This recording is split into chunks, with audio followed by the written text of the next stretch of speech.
Hey there, Stackers. The story that we're going to be talking about on today's show, the Robinhood story, is very fast moving. And between the time that we recorded it and now, Robinhood has retreated and now is calling it a cash management fund and has very few specifics about what's going on with their cash. But you know what? The lessons here are very important. There's a big difference between SIPC and FDIC insurance. So even though the game has sped ahead, even of our little fairly fast moving show for a podcast, all the lessons in this apply. So enjoy and use this as your jumping off point on what the heck's going on with the Robinhood controversy and jump in the water. It seems to be more fun coming out by the hour.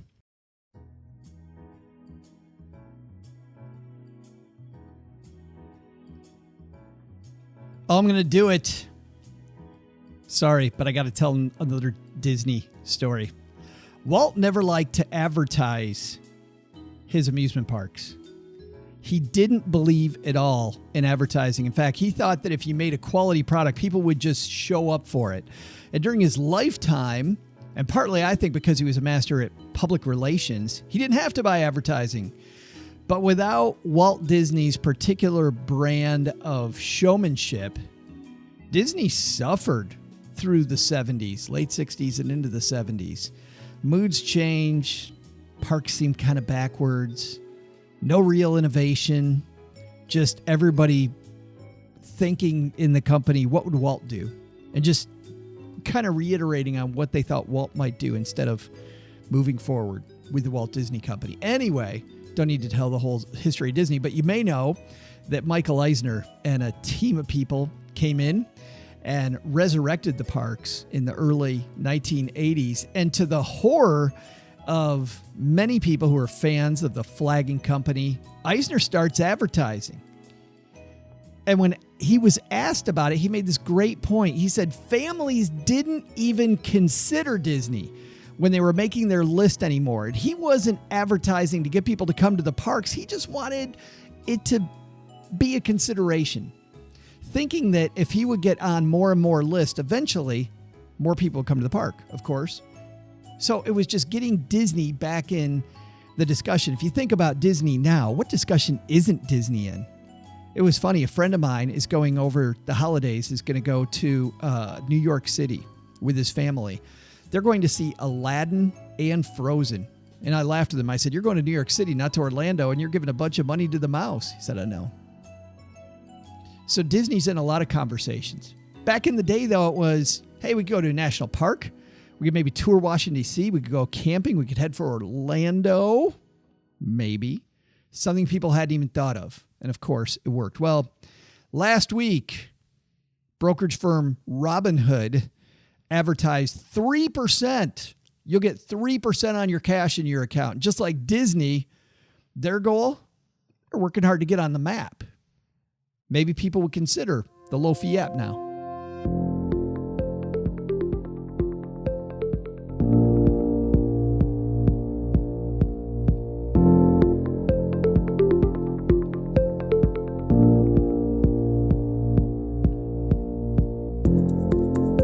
Live from my friend's dad's 3-room apartment over his garage that we read from. We call him Uncle Jack. Hey, everybody. Welcome to another issue of Money in the Morning. I'm Joe Saul-Sehy, Average Joe Money on Twitter.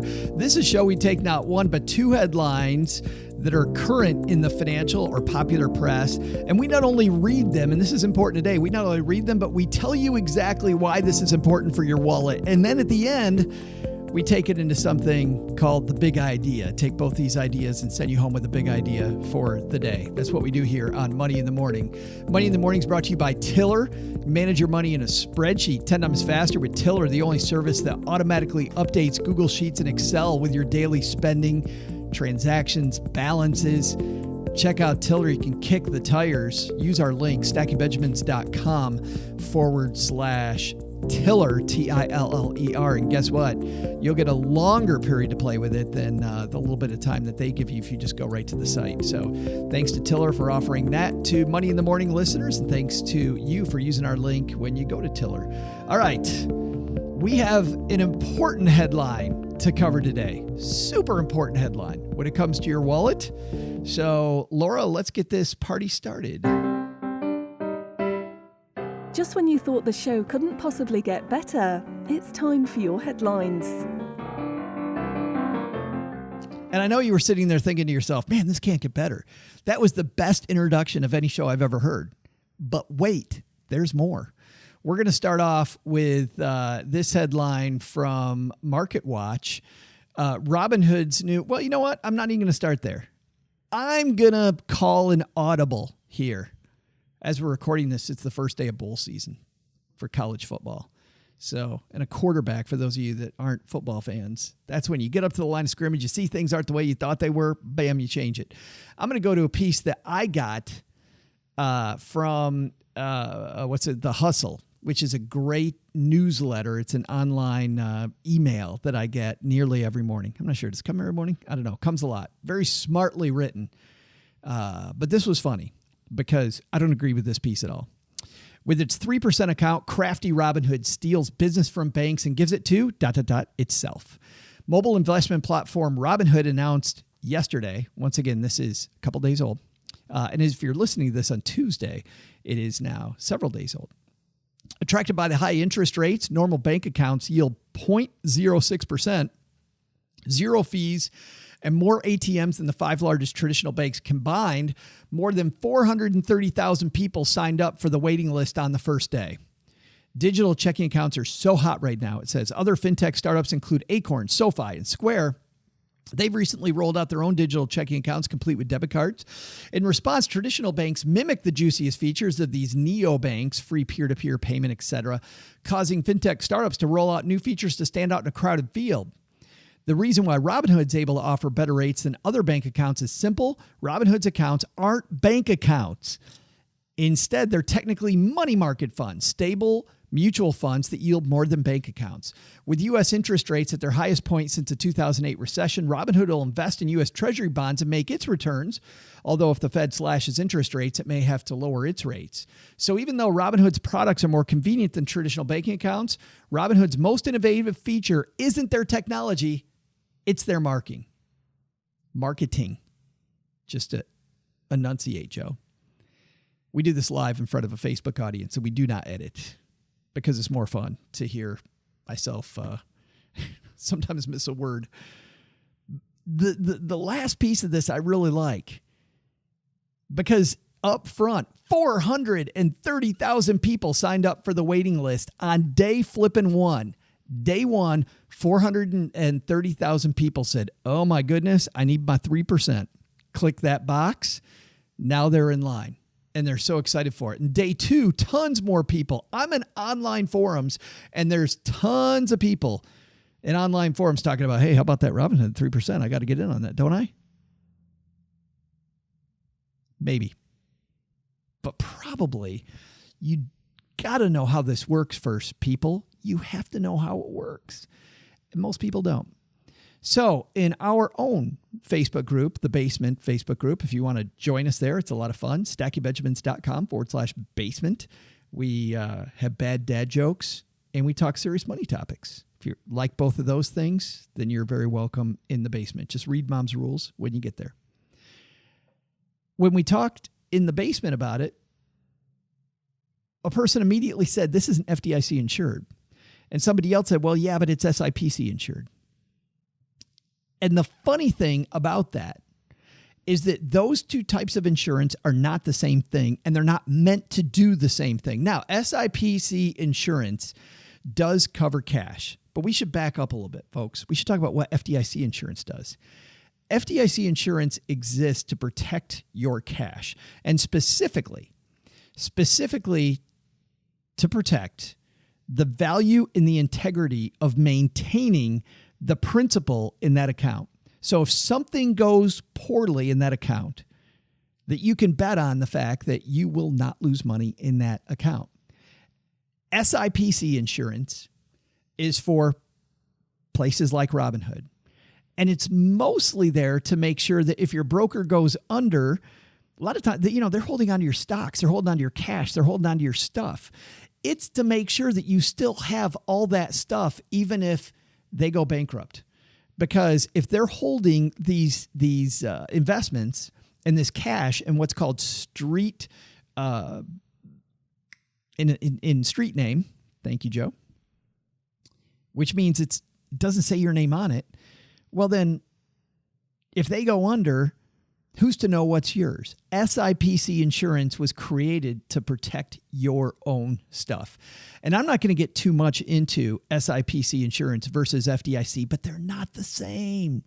And when somebody says it's not FDIC insured and somebody else says, well, yeah, but it's SIPC insured and this institution isn't eligible for FDIC insurance, that is all true, but they're not the same. I'll tell you what is the same or was created for the same reason. NCUA. If you belong to a credit union, those accounts aren't FDIC insured either, but they are NCUA insurance. And the reason for NCUA insurance is to make sure that you hold on to the value of your cash and it doesn't lose money. Now, big firms like Fidelity, as an example, get around this and offer checking accounts that are FDIC insured in their account. So you might have a brokerage account like a Robinhood account. You might have a brokerage account and you say, but mine's FDIC insured. Well, here's what Fidelity does. Fidelity uses their money market fund, which is their sweep account. And then when you want the checking features, they have a separate checking account that's attached that is FDIC insured. And you can move money back and forth between those two accounts. And that allows them to get FDIC insurance. And then you get all the guarantees that come with FDIC. Entirely different thing than what SIPC is intended to do. So Robinhood, no FDIC insurance, 3% interest rate on that money. And when you go to the bottom of this hustle piece, this hustle newsletter, I'm going to read this again. The reason why Robinhood's able to offer better rates than other bank accounts is simple. Robinhood's accounts aren't bank accounts. Instead, they're technically money market funds. This is important. There's a difference between a money market fund and a money market account. A money market account is an account that is sometimes FDIC insured, protects the stable value of your money, generally offered through a bank. A money market fund is like a mutual fund where the entire goal of that fund is to maintain $1 price per share and then offer interest, offer yield on top of that. So they generally price it at $1 per share. And then for every dollar you put in it, hey, you own another share. And they protect that. But here's the difference between a money market account that's FDIC insured and a money market fund that isn't. When I was a financial planner, finishing up my career, 2007, 2008, 2009, remember that time frame? I had some clients that lost money on their cash. You think, well, that can't happen. How could it? But it was, and you know what? It was all SIPC insured because SIPC insurance does not change a money market fund into a money market account. They're two different things. SIPC insurance is a whole different deal. So when you say to yourself, or when you see somebody online go, but it's SIPC insured, it doesn't protect your value of your account. It makes sure you have 100 shares of Microsoft stock. If Microsoft stock goes from 100 to 0 and it's worthless, let's not talk about Microsoft that way. Let's go with Sears. How about that? Because we know how this story ends, right? But Sears, if Sears goes bankrupt, all your money goes bye-bye. SIPC insurance does not protect against that. So don't let somebody online tell you, but it's SIPC insured. So everything's okay. No, everything's not okay. And this is not a competitive product. This is a different deal. All right, that's step one, folks. Everybody got that? That's Joe's rant number one. Joe's rant number two, though, is that that's not the end of the story. Because remember, I wasn't even going to open with that headline. In fact, I might not even get to the second headline today. In fact, I think I won't. I think we're just going to deal with this because this is a big thing to know. And I want to make sure that if you listen to the show that you know this. And I'm clicking off the second piece. And now we're going to go to the first piece. Ready? Robinhood's account. Remember, SIPC insured. Pretty cool. not FDIC insurance. You already know that. This piece is written by Jacob Passy. Robinhood's new checking accounts may not be insured after all. Consumers may want to think twice before opening a checking or savings account with online trading platform Robinhood for one big reason. The accounts may not be insured. While Robinhood initially said its new checking and savings account were insured by the SIPC, the Securities Investor Protection Corporation, that's not necessarily the case. In a statement emailed to MarketWatch Friday, Securities Investor Protection Corp President and CEO Stephen Harbeck said that the agency only protects cash that is deposited with a brokerage firm for the purpose of purchasing securities. Quote, cash deposited for other reasons would not be protected, Harbeck said. SIPC does not protect checking and savings accounts since the money's not been deposited for a protected purpose. Robinhood announced Thursday it's offering checking and savings account that carries a 3% return. When asked by MarketWatch ahead of the announcement whether the accounts would be insured, the company said it would be protected by the SIPC because the agency's insurance covers cash and securities at SIPC member brokerage firms. Robinhood became an SIPC member in October when it began clearing its own trades, according to Investopedia. But Robinhood had not contacted the SIPC in advance of the announcement, Bloomberg first reported. Once they invoked the name of this corporation, I found it prudent to contact the SEC, Harbeck told MarketWatch in a phone conversation Friday afternoon. Harbeck said he's confident the SEC will investigate the matter. Robinhood did not immediately return a request for comment Friday. The Securities and Exchange Commission, which oversees the SIPC, declined to comment. What's the Securities Investor Protection Corporation? You know what? We actually just went through a bunch of that, so I'm not going to go through that. It turns out it's not even SIPC insurance protected. Your cash in this account is not protected at all. Phenomenal. Isn't it? I think there's a big lesson here. I mean, you're probably waiting for a joke. So what's the so what here? Wrap this up, big boy. Well, the so what here is this. Free does not always mean great. And it's so funny when this first came out, the number of people who were telling people like me that we were wrong. No. See, this is protected. It's taken care of. Everything's been fine. And I've even seen other podcasters who are apologists for Robinhood going, yeah, but I'm sure it's all going to get taken care of. Will it get taken care of? We've got an SEC investigation coming. Possibly. Maybe. I'm not going to go in there and go, well, yeah, I'm going to take my 3% and hopefully it comes out in the wash later. I'm not going near this thing. I'm not going near it until it's taken care of. So good for Robinhood being able to do a lot of cool stuff. I mean, good on them. This seems like they overstepped and didn't do the prudent thing, which is dot your I's and cross your T's. The very first thing you should ask when it comes to any type of cash account is what's the insurance around it? And there's a reason for that, by the way. And especially if you're an aggressive investor, if you're somebody who's super aggressive with your money, what I love about my cash, because I am aggressive, what I love about my cash is it lets me stay aggressive. I can last a good long time and not need to touch my stocks if I've got money in cash. So cash needs to be protected so that my stocks aren't. I see people go, nah, I don't keep a lot of cash because I'm aggressive. No, you don't keep a lot of cash because when bad things happen to you, you're going to end up going, uh-oh. But it's funny, most of us, we don't think that's going to happen to us. We've seen one situation, but I'll tell you, back in the day, man, working with 200 families, I saw a lot of weird crap happen. And when I fight with people about this, fight's a strong word. When we disagree about this, I'm usually disagreeing with somebody who's seen their own situation and not the laws of large numbers. And it's a whole different deal. There's a reason why pros look at insurance on that. And it has nothing to do with not being aggressive. Sometimes people think, well, pros, they're too conservative. Nah, I'm not a pro anymore, but I'm pretty aggressive guy. And a lot of my friends were pretty aggressive. This is a whole different story.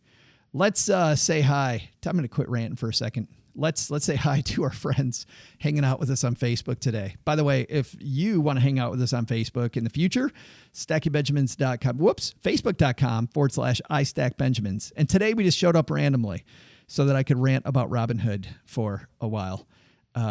Good stuff. Jamie's here. Jamie says, my mom worked for Michael Eisner as his housekeeper. I'd be interested to hear that story, Jamie, as a Disney guy, because of the fact that you hear all these conflicting things about Eisner, about how he'd be ruthless and cheap. And then other people would say he's generous.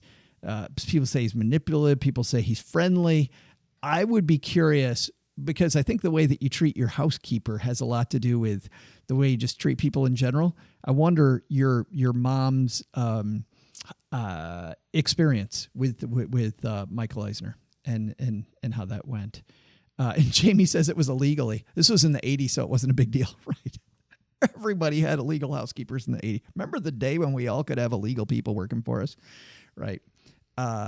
It's awesome. Oh, Jamie says it was cool. We get all his kids hand-me-down clothes. Nice. Good stuff.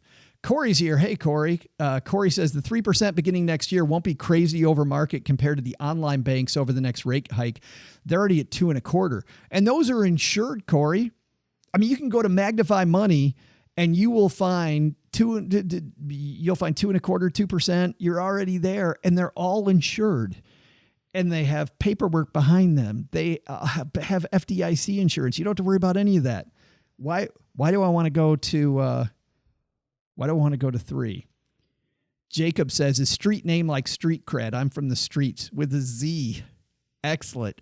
You know you're really from the streets when it's the street with a Z, because anybody from the streets knows that if you do streets with an S, you're not from the streets. Jacob with some street cred. And actually, to the extent that Jacob might not be kidding, is street name means they buy a bunch of securities and they assign some to you, but they don't assign a particular lot to you. So if they buy it in street name, what that means is, let's say they've got 100,000 shares of Microsoft stock in street name. That means it's held in their name, in their deposit box. They assign 10 shares to you, but you know what? At any time, they can just go grab 10 and say, hey, you know what? These are Jacob shares. And I got pros yelling at me right now. Joe, it's not that simple. I know. But think about the mechanics. Pretty darn close to that. Glenn says, I think I'll try the Robinhood savings with some money. Glenn just poking me. I think the point here, Joe, is you got to go try the Robinhood savings account. There it is. That's the type of people that we attract here on Money in the Morning. Tracy says, we're doing this on Saturday, by the way. On a Saturday, you glutton for punishment? No, I just love hanging out with my peeps, including you, Tracy, so you're welcome. It's always better. Kimberly's here. Kimberly says, sounds like too much of a hassle to chase the percentages with today's security breaches. I dislike the idea of too many banks having my info. Even if I close an account, I could see evaluating it every few years, but the time versus potential benefit doesn't sound worth it to me. You know, it's funny, to your point, Kimberly, bam. There was a client of mine who would switch accounts when they offered, a big incentive bonus just for the first month or two or whatever, maybe whatever the amount of money is you moved over, they give you a 2% bonus, a 3% bonus on that cash, like a one-time bam. And they did that, looked at that one-time hit right now versus leaving it in there for a year to get that interest rate, and realized they just moved their money to a different bank and got that bonus. Then they ended up with more money, and it was crazy. And I know that's not what you're talking about, but it just reminded me of that. And actually, that's a good point. When it comes to your cash, I get chasing interest rates in some places, but the difference between 1.75 and 2.25, I can see going from a brick and mortar bank to an online bank. I totally get that, but I don't see going from 2% to 3%. Okay, on my cash, because how much, and it depends on how much you keep in cash also. So interesting stuff there. The other thing, by the way, Kimberly, on your note, I'll put it back up on the screen for people that are hanging out with us on Facebook. The other thing about this is I just assume already, I am so damn cynical. I assume that there's somebody in Russia who already has all my crap, like seriously knows everything about me. I can't imagine that they don't. just after everything we've been through with all the data breaches the last how many years now? It just, maybe I've become too numb to it. But the good news is if you work with institutions that have ways of making sure that you are protected in the case of a data breach, all right. I've had too many companies tell me that they can't have a data breach, and then they do. So, and when they're even doing it at Equifax, it becomes fun. Chris is here. Chris says, nice rant. Thank you. This is the second rant in 2 weeks for me. I can go months without a rant. We leave rants to OG, but today I've got that down. Andy's here. Hey, Andy. Andy says, I agree. I'll check things out if I have a need. I can't spend my time chasing nickels and dimes. Totally do. Claudia's here. Hey, Claudia. Claudia says, Robinhood's being shady. I don't like that. It feels shady. I don't know if they're shady. I mean, I don't want to stick up for Robinhood, but I don't know if they're being shady. I kind of feel like they just move too quickly. You know, some of these fintech companies move very, very quickly to try to get the drop on the banks. And part of me thinks they move quickly, and whoever was in charge just didn't dot that. But Claudia, by the same token, this is a pretty easy one. Like determining whether you can have actual checks on an SIPC insured account and have that qualify for the insurance. Like that's a pretty big misquote, and an SEC investigation is a pretty big deal, because you can't be saying that. You just, the second people were telling me, no, but they're saying it's SIPC insured, I thought, not the same thing. I never once, when I was a financial planner, told my client, no, this is SIPC insured, so your balance is safe. No, it's not the same deal. Glenn says, most of my emergency money's with My Savings Direct, which he found on Magnify Money. And you know what? You're going to find you can use a lot of different places, but we've partnered with Magnify Money forever, specifically because there's more there than anywhere else. And I'm very happy that we've got a great relationship with Nick and the gang over there. Jacob says the amazing thing about Live Oak Bank, they increase interest rates to stay with the market without me asking. Not just Live Oak. I know Ally Bank does that. You look at Ally over long periods of time. Ally sticks up there. Even some of the big players now. Marcus by Goldman Sachs does that over the last year, has bumped up rates to stay with it. A lot of those internet banks, whether it's with a small firm or a big firm, and a lot of the credit unions out there keep up. So, I think, for me personally, if I'm in the 1.5% over, I don't need to be number one. But if I'm in the game, okay, it's my cash account. I don't need it to be perfect. I just need it to be competitive. So I like that, Jacob. Good point about Live Oak Bank there. All right. Usually we'll go on to another piece, but because of the rant today, we'd like to keep this under 30 minutes, and we're at 27 minutes. So I'm going to talk for a second about Tiller. Because when it comes to your banking, that's your money in and out, isn't it? We spent the whole show today talking about banking. And when it comes to banking, a great way to make sure that you don't overextend yourself is by using a spreadsheet program like Tiller. And I know that a lot of us use apps, and if you're using an app that you like, you don't need to worry about Tiller. But for people that aren't using an app they like, the thing that usually scares them away from Tiller is that it has spreadsheets. And when you go spreadsheets, forget it. I said the same thing till I started using Tiller. The cool thing about Tiller is there are a bunch of templates that you can use. So I just downloaded a template. I even took that template because of the fact that it is a spreadsheet, and I even dumbed it down more. You can set up spending limits in different categories. There's so much that you can do. Big, vibrant community, by the way. If you're somebody who likes to tinker, not my thing, but if you're somebody who really likes to tinker and get in the weeds, Tiller's got a nice community of people that can help you do that. You can try it for free by going to their site. You get to try it actually longer if you use our link, stackingbenjamins.com/Tiller, TILLER for that. All right, guys. Big idea today is very, very, very simple. And it is this. Free does not equal good. And we've been saying that for a long time about Robinhood. I've had no problems with Robinhood ever, but a free brokerage service is not a good brokerage service.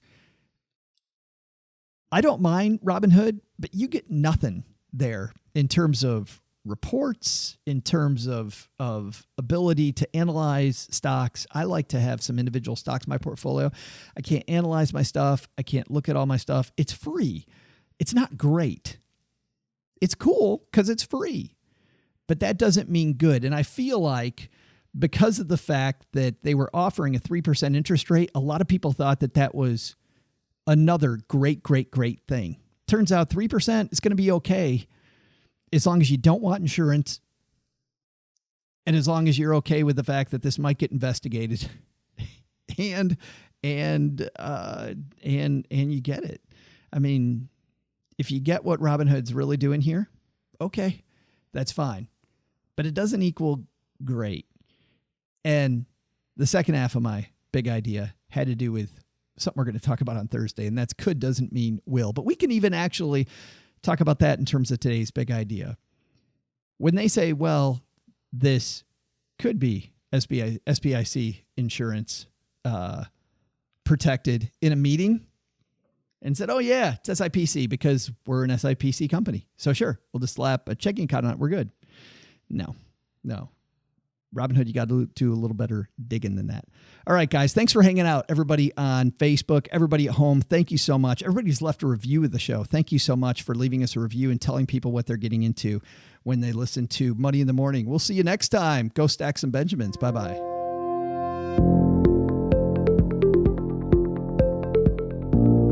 Money in the Morning is created by Joe Saul-Sehy and comes to your ears because of the collective genius of our producer, Richie Rutter-Reese, engineer, Caden Thompson, and a pack of very well-trained ferrets here in the basement. You'll find links to all of our headlines featured on today's show in Joe's Twitter feed at @AverageJoeMoney. I know you already know this too, but Money in the Morning is for entertainment purposes only, and you shouldn't act on anything recommended by a bunch of entertainers in a basement without first consulting with your financial advisor and second, having your head examined. Have a headline you'd like us to discuss? Send them to Joe at stackingbenjamins.com or put them on our Stacking Benjamins Basement closed Facebook group. This show is copyright 2018 Stacking Benjamins LLC, all rights reserved. I'm Joe's mom's neighbor, Doug, and I reserve the right to always say, we'll see you next time back here on Money in the Morning.